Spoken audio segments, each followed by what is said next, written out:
வணக்கத்துடன் pepper and salt news என்கின்ற இந்த வலையொலியிலிருந்து உங்களோடு பேசுவதில் நான் பெருமைப்படுகின்றேன்.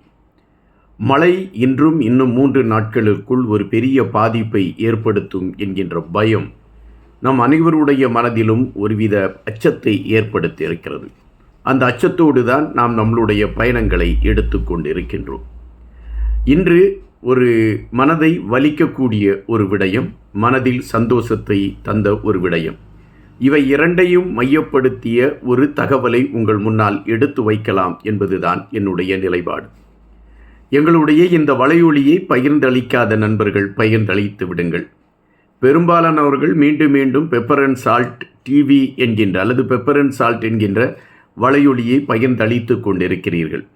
நீங்கள் பெப்பர் அண்ட் சால்ட் நியூஸ் என்கின்ற வலையொலியை பகிர்ந்தளியுங்கள். அதுதான் நாங்கள் இப்பொழுது புதிதாக களம் அமைத்திருக்கக்கூடிய வலையொலி.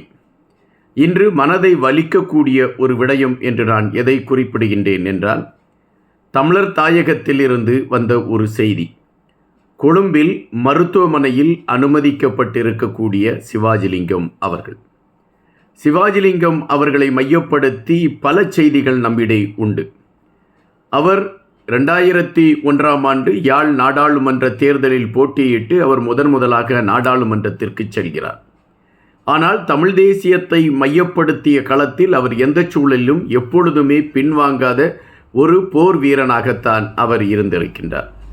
கடைசியாக கூட தியாகத்தின் திருநாளன்று அந்த தியாகங்களை நினைவு கூர்ந்ததும் தேசிய தலைமைக்கு போய் பிறந்தநாள் வாழ்த்து கூறுவதற்கான களங்களை அவர் உருவாக்கியதும், காவல்துறை அவர் மீது விசாரணை நடத்திய விடயங்களும் அன்றைய சூழலில் ஒரு பரபரப்பு செய்தியாக இருந்தது. எப்படி நீங்கள் அந்த தேசிய தலைமைக்கு பிறந்த நாள் கொண்டாட முடியும் என்ற கேள்வியை வைத்த பொழுது, அவர் எங்களுடைய உறவினர் என்பதற்காக இந்த பிறந்த நாளை நான் கொண்டாடவில்லை, அவர் எங்கள் மண்ணின் தலைவன் என்கின்ற காரணத்தினால்தான் இந்த பிறந்த நாளை கொண்டாடினேன் என்று காவல்துறை அதிகாரியிடம் ஆணித்தரமாக பதிவிட்டவர் ஐயா சிவாஜிலிங்கம் அவர்கள். அந்த நவம்பர் 27க்கு பின்னால் அவருடைய உடல்நிலை மிகவும் சோர்வடைந்திருக்கிறது என்பதை அவருடைய குரல் பதிவிலிருந்து நம்மால் அதை அறிந்து கொள்ள முடிந்தது. காரணம், அவர் ஒரு வலையொலிக்கு பேட்டி கொடுத்திருந்தார். அப்பொழுது காவல்துறை அதிகாரிகள் தன்னிடம் எந்த விசாரணை நடத்தினார்கள் என்பதை மையப்படுத்திய செய்தியை அவர் அதிலே எடுத்து வைத்திருந்தார். அப்பொழுது அவருடைய குரல் பேசுவதற்கு தடுமாறிய விடயமும் உடல் சோர்வில் அவர் இருக்கக்கூடிய நிகழ்வுகளும் நம்மால் புரிய முடிந்தது. எனவே ஐயா அவர்கள் நீண்ட நாள் வாழ வேண்டும் என்கின்ற வேண்டல் நம் எல்லோருடைய மனதிலுமே அப்பொழுதிருந்தே எழும்பிக் கொண்டே இருந்தது. இந்த சூழலில்தான் தன்னுடைய உடல் சார்ந்த சிகிச்சைக்காக அவர் கொழும்புக்கு செல்கின்றார். கொழும்புக்கு சென்று சொல்கின்ற அந்த சூழலிலே அவர் மயக்கமடைந்து விடுகிறார். சுயநினைவை இழந்த அவரை மருத்துவமனையில் சேர்த்திருக்கிறார்கள். இப்பொழுது செயற்கை மூலம் அவருக்கு சுவாசம் கொடுக்கக்கூடிய ஒரு செயல்பாடுகள் அரங்கேறி இருக்கிறது. நேற்று அவருடைய உடல்நிலையில் சற்று முன்னேற்றம் தெரிந்தது என்று குறிப்பிடுகின்றார்கள். ஆனால் இதுவரை அந்த செயற்கை சுவாசம் அகற்றப்படவில்லை என்கின்ற ஒரு பதிவை நாம் பார்க்க வேண்டியதிருக்கிறது. எல்லோருமே நாம் ஏதாவது ஒரு இறைவனை நாம் மனதிற்குள் வேண்டிக் கொண்டு இருப்போம். ஒரு சிலர் இயற்கையை வேண்டிக் கொண்டு இருப்பார்கள். இப்பொழுது ஒட்டுமொத்தமாக எல்லோர் மனமும் ஏதாவது ஒரு இறையை நோக்கி திரும்ப வேண்டிய ஒரு களம். சிவாஜிலிங்கம் அவர்கள் உடல்நலம் தேறி மீண்டும் வர வேண்டும். தமிழ் சார்ந்த களங்களில் அவருடைய குரல் ஒலித்து கொண்டே இருக்க வேண்டும். பல உண்மைகளை தெரிந்த ஒரு மனிதராக இருக்கக்கூடிய காரணத்தினால் அவர் சார்ந்த உண்மைகள் இந்த சமூகத்திற்கு தெரிய வேண்டும் என்கின்ற ஒரு வேண்டலை நாம் வைக்க வேண்டிய களத்திலே இருந்து கொண்டு இருக்கின்றோம். ஐயா அவர்கள் நீண்ட நாள் வாழ வேண்டும் என்கின்ற ஒரு வேண்டல் நாம் அனைவரும் இறையிடம் வைக்கக்கூடிய ஒரு வேண்டலாக இருக்கின்றது. சந்தோஷமான ஒரு நிகழ்வு இது, மலியை தரக்கூடிய ஒரு நிகழ்வு.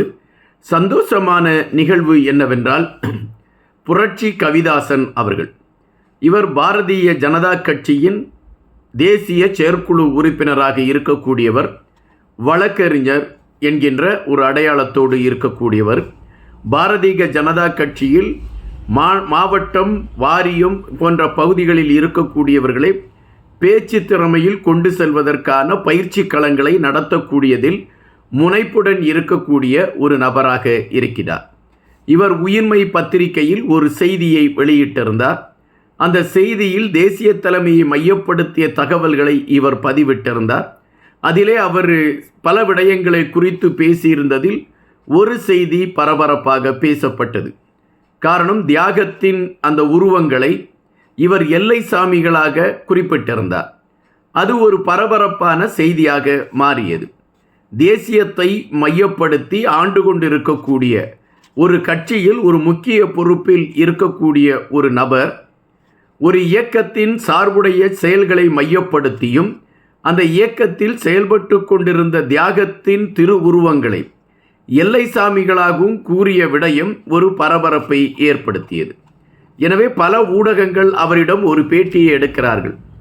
நீங்கள் எப்படி திடீரென்று அந்த தியாகத்தின் திருவுருவங்களையும் தேசிய தலைமையும் மையப்படுத்திய செய்திகளுக்கு முனைப்பு கொடுத்து பேச களத்தில் வந்திருக்கிறீர்கள் என்ற கேள்வியை வைக்கிறார்கள்.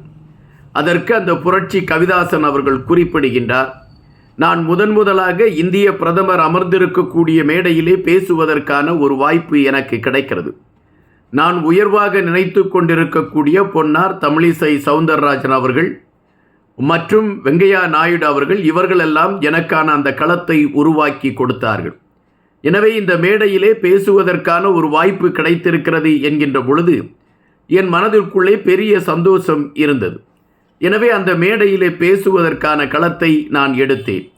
அப்படி அந்த பேசுவதற்கான களத்தை எடுத்த பொழுது நான் என்ன பேச வேண்டும் என்கின்ற எண்ணம் என் மனதிற்குள் வந்தது. எனவே எனக்கு கிடைத்த நேரத்திற்குள் நான் சார்ந்த விடயங்களை பதிவு செய்ய வேண்டும் என்பதை மனதில் எடுத்துக்கொண்டு நான் பேச ஆரம்பித்தேன். முதலில் நான் யார் தெரியுமா என்கின்ற கேள்வியோடு என்னுடைய பேச்சை ஆரம்பித்தேன். நான் பெரியாருடைய கோட்பாடுகளில் ஈர்க்கப்பட்டு பெரியாரின் பின் பயணித்து அண்ணா அவர்களோடு பயணித்து அதுபோல கலைஞர் கருணாநிதி அவர்களோடு பயணித்து நான் இந்த அரசியல் களத்திற்குள் வந்தவன். அதுபோல இன்று என்னுடைய அரசியல் களத்தின் பிதாமகனாக நான் அவருடைய அன்பு தம்பியாக இருக்கிறேன் என்று தேசிய தலைமையின் அன்பு தம்பி நான் என்று அவர் குறிப்பிடுகிறார்.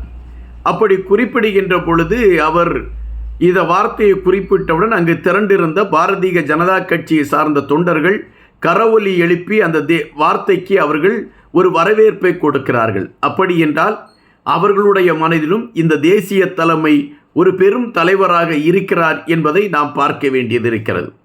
உடனடியாக மேடையில் அமர்ந்திருந்த இப்பொழுதைய இந்திய பிரதமர் வெங்கையா நாயுடு அவர்களிடம் கேட்கின்றார், இந்த பேசிக்கொண்டு இருக்கக்கூடிய தோழர் என்ன பேசிக்கொண்டு இருக்கிறார் என்று கேட்கின்றார்.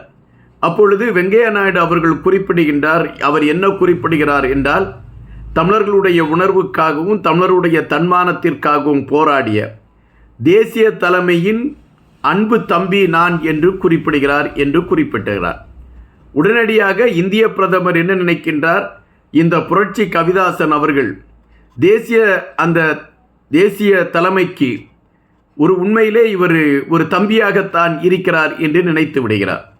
அவர் பேசிவிட்டு அமர்ந்தவுடன் அந்த புரட்சி கவிதாசனை தன் அருகில் வைத்து அவரை உட்கார வைத்து கொண்டு இந்திய பிரதமர் மோடி அவர்கள் தன்னுடைய கையை அவரோடு கையோடு இணைத்து கொண்டு ஒரு மணி நேரத்திற்கு மேல் இருவருமே அப்படி இருக்கக்கூடிய ஒரு வாய்ப்பு அமைந்திருக்கிறது. அப்படி என்றால் தேசிய கட்சியில் இருக்கக்கூடிய தோழர்களும் அதில் இருக்கக்கூடிய தலைவர்களும் தேசிய தலைமையை மையப்படுத்திய ஒரு கருத்திற்கு வரவேற்பு கொடுத்திருக்கிறார்கள் என்றால் அவர்கள் தேசிய தலைமையை மதித்திருக்கிறார்கள் என்பதுதான் பொருள். இதில் தெளிவாகவே புரட்சி கவிதாசன் அவர்கள் குறிப்பிடுகின்றார், நான் தமிழனாக பிறந்திருந்தால், அதாவது தமிழர் தாயகத்தில் நான் தமிழனாக பிறந்திருந்தால் ஒரு தியாகத்தின் வடிவெடுத்து நான் என்னுடைய உயிரை மாய்த்திருக்க முடியும். நான் இப்பொழுது இந்தியனாக பிறந்திருக்கிறேன். எனவே இந்தியாவின் ஒற்றுமைக்கும் இந்தியாவின் ஒற்றுமை சார்ந்த விடயங்களுக்கும் நான் முன்னுரிமை கொடுக்க வேண்டும். இந்தியாவின் இறையாண்மையை மையப்படுத்திய களத்தை நான் கையில் எடுக்க வேண்டும்.